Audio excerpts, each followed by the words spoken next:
ভয়াবহ ঐতিহাসিক সেই 1981 সাল। আপনারা খুব ভালো করে জানেন সেই ভয়ঙ্কর সেই দিনটিতে শহীদ প্রেসিডেন্ট জিয়াউর রহমানকে এক শ্রেণীর অপশক্তিরা, এক শ্রেণীর ঘাতকরা নির্মমভাবে ব্রাশ ফায়ার করে ওনার দেহকে খণ্ড বিখণ্ড করে দেয় এবং সেই হৃদয় বিদারক মৃত্যুটা ওনার স্ত্রী এবং সন্তানরা দীর্ঘকাল ধরে বুকে চাপা দিয়ে রেখেছিলেন। হয়তোবা নীরব ভারাক্রান্ত হৃদয়ে সর্বশক্তিমান মহান আল্লাহ রাব্বুল আলামিনের কাছে ওই সকল অপশক্তি কিংবা ঘাতকদের বিচার চেয়েছেন। কিন্তু একটা বিষয় খুব সূক্ষ্মভাবে চিন্তা করে দেখেন, তাহলে আপনারা বুঝতে পারবেন আপনার প্রতিহিংসাপরায়ণ হাসিনা এবং দেশনেত্রী এবং খালেদা জিয়ার মধ্যে রাজনৈতিক নীতিগত যে আদর্শের পার্থক্য ছিল সেটা বুঝতে পারবেন।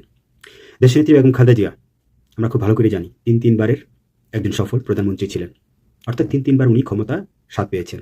কিন্তু একটিবারের জন্য হলেও উনি ওনার সেই প্রাণপ্রিয় স্বামী শহীদ প্রেসিডেন্ট জিয়াউর রহমানের এই যে হৃদয় বিদারক একটা মৃত্যু হয়েছিল সেটার বিচার কখনোই চাননি, এমনকি সেটার বিচারেরকে উদ্দেশ্য করে উনি প্রতিহিংসাপরায়ণ হয়ে ওঠেননি।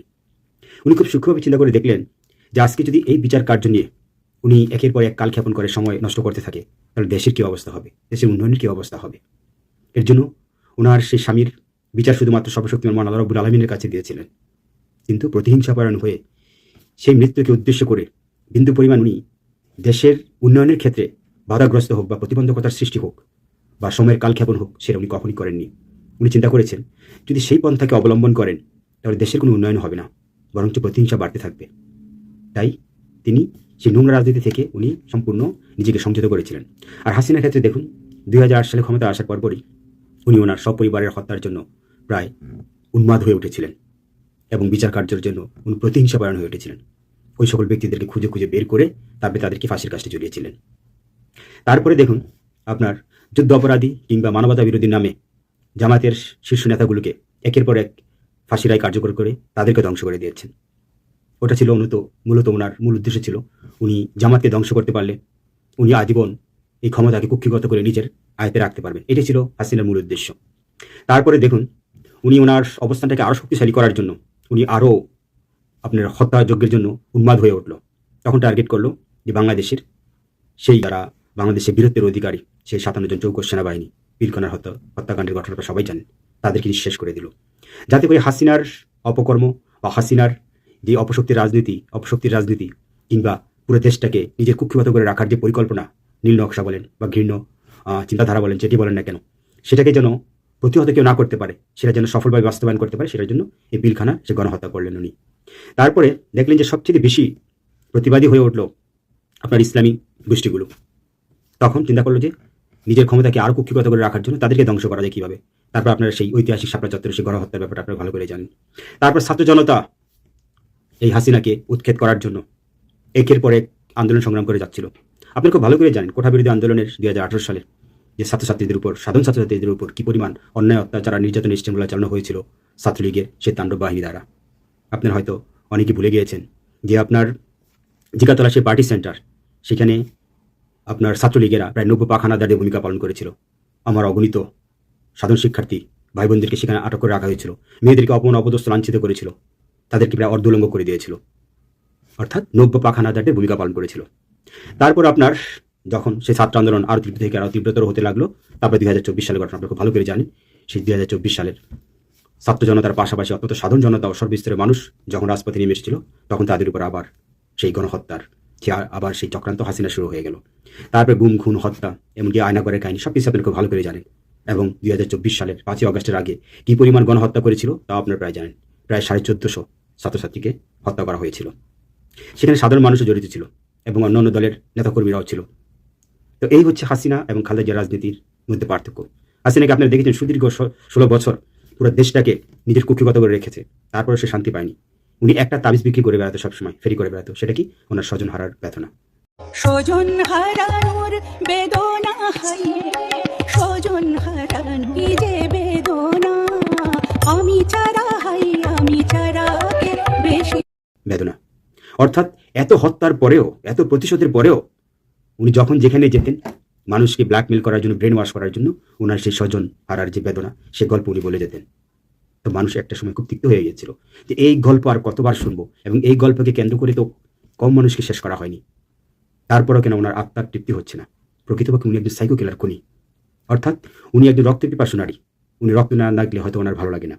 দেশ, দেশের মানুষ বা দেশের সার্বভৌমত্ব গোল্লায় যাক, সেটা ওনার দেখার বিষয় না। ওনার প্রয়োজন রক্ত, ওনার প্রয়োজন ক্ষমতা, ওনার প্রয়োজন এই দেশকে কীভাবে কুক্ষিগত করে আজীবন ধরে রাখতে পারবে মৃত্যু আগ পর্যন্ত। এটাই ছিল ওনার প্রথম উন্মাদনা এবং শপথ এবং প্রতিজ্ঞা, অঙ্গীকার, যাই কিছু বলেন না কেন। এটি হচ্ছে সেই হাসিনা এবং খালেদা জিয়ার মধ্যে পার্থক্য। সর্বশক্তিমান মহান আল্লাহ রাব্বুল আলামিন সর্বোত্তম পরিকল্পনাকারী। উনি চাইলে খালেদা জিয়াকে হাসিনার সময়কালে মৃত্যু দিতে পারতেন, কারণ আমরা ধরে নিয়েছিলাম যে হয়তো খালেদা জিয়া আর বাঁচবে না। ওনাকে যেভাবে অন্যায় অত্যাচার নির্যাতন চালানো হয়েছিল, ওনাকে যেভাবে কারাবন্দী করে রাখা হয়েছিল, ওনাকে যেভাবে চিকিৎসা থেকে আপনার বিচ্ছিন্ন করে, সুচিকিৎসা থেকে বিচ্ছিন্ন করে রাখা হয়েছিল, আপনি সবাই জানেন। আমরা ধরে নিয়েছিলাম হয়তো খালেদা জিয়ার যে কন্ডিশন হয়েছে, অবস্থা, হয়তোবা এই সুদিন আর উনি দেখবেন না, হয়তোবা ওর সময়কালে মৃত্যু হবে। কিন্তু মহান আল্লাহ রাব্বুল আলামিন তো সর্বোত্তম পরিকল্পনাকারী। উনি পরিকল্পনা করে রেখেছেন যে দেশনেত্রী বেগম খালেদা জিয়াকে সর্বোচ্চ সম্মান দিবেন উনি ঠিক সেটাই করলেন।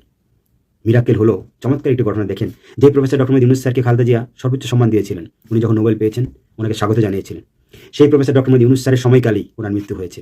এবং প্রফেসর ডক্টর মোহাম্মদ ইউনূস স্যারও ওনার প্রতিদান উনি দিয়েছেন, খালেদা জিয়াকে সর্বোচ্চ সম্মান দিয়ে একটা রাজকীয় বিদায় দিয়েছেন। আলহামদুলিল্লাহ। আসলে সর্বশক্তিমান মহান আল্লাহ রাব্বুল আলামিনের পরিকল্পনা আমরা হয়তো বুঝতে পারি না, বা বুঝতে আমাদের হয়তো অনেক দেরি হয়, কিন্তু ঠিকই একটা সময় আমরা বুঝতে পারি দুনিয়া আসলে সর্বোত্তম পরিকল্পনাকারী। আজকে হাসিনার সময় যদি ওনার মৃত্যু হতো তাহলে কি হতো? খালেদা জিয়ার এই দাফনটা বা মৃত্যুর পরবর্তী যে অবস্থানটা, যেটা হতো অত্যন্ত অপমান, অবদস্থা, লাঞ্ছনার হতো। হয়তো বা সেই গুণ ঘুম উনি যেভাবে হত্যা করে যেতেন বা যেভাবে লুকাতেন সমস্ত কিছুকে, হয়তো বা ঠিক এমনই আড়ালে আবডালে আপনার এই খালেদা জিয়ার এই দাফন কার্যটাও শেষ করে নিতেন। আজকে যদি সেই সময় ওনার মৃত্যু হতো তাহলে খালেদা জিয়ার যে আকাশচুম্বী জনপ্রিয়তা শুধু বাংলাদেশ না, সারা বিশ্বের কাছে, উনি এখন সমগ্র বিশ্বের একজন নেতা। শুধুমাত্র ছোট্ট একটা দল বা ছোট্ট একটা দেশের নেত্রী না, উনি একটি বিশ্বনেত্রী। এই বিশ্বনেত্রীর পরিচয়টা, ওনার এই যে আকাশচুম্বী জনপ্রিয়তাটা, ওনার এই বাদ ভাঙা জোয়ারের যে জানাজাটা, এটা হয়তো আমরা কেউ জানতে পারতাম না, এটা সকলের অগোচরে থেকে যেত। কিন্তু সর্বশক্তিমান মহান আল্লাহ রাব্বুল আলামিনের কি পরিকল্পনা দেখুন। শহীদ প্রেসিডেন্ট জিয়াউর রহমানকে যেভাবে আপনার আল্লাহ এই জনসমুদ্র জানাজার মাঝে সম্মান জানিয়েছেন, খালেদা জিয়ার ক্ষেত্রে সেটাই করেছেন।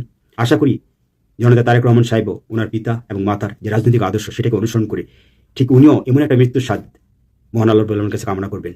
আমরা সেটাই প্রত্যাশা করি, যেন এই পরিবারটা, জিয়া পরিবারটা যেন যুগের পর যুগ, পৃথিবী যতদিন বেঁচে থাকবে, বাংলাদেশ যতদিন বেঁচে থাকবে, তাদের নামগুলো যেন স্বর্ণাক্ষরে লিপিবদ্ধ থাকে এবং মানুষ যেন আজীবন সম্মান ও শ্রদ্ধার সাথে তাদেরকে স্মরণ করে।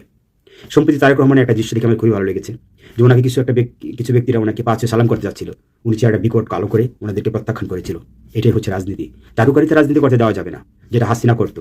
হাসিনার যে অনেক বয়স্ক লোকের হাসিনা পাঁচে সালাম করতো, হাসিনায় অত্যন্ত গর্ববোধ করতো, আপনি সেটা দেখেছেন, ঠিক আছে।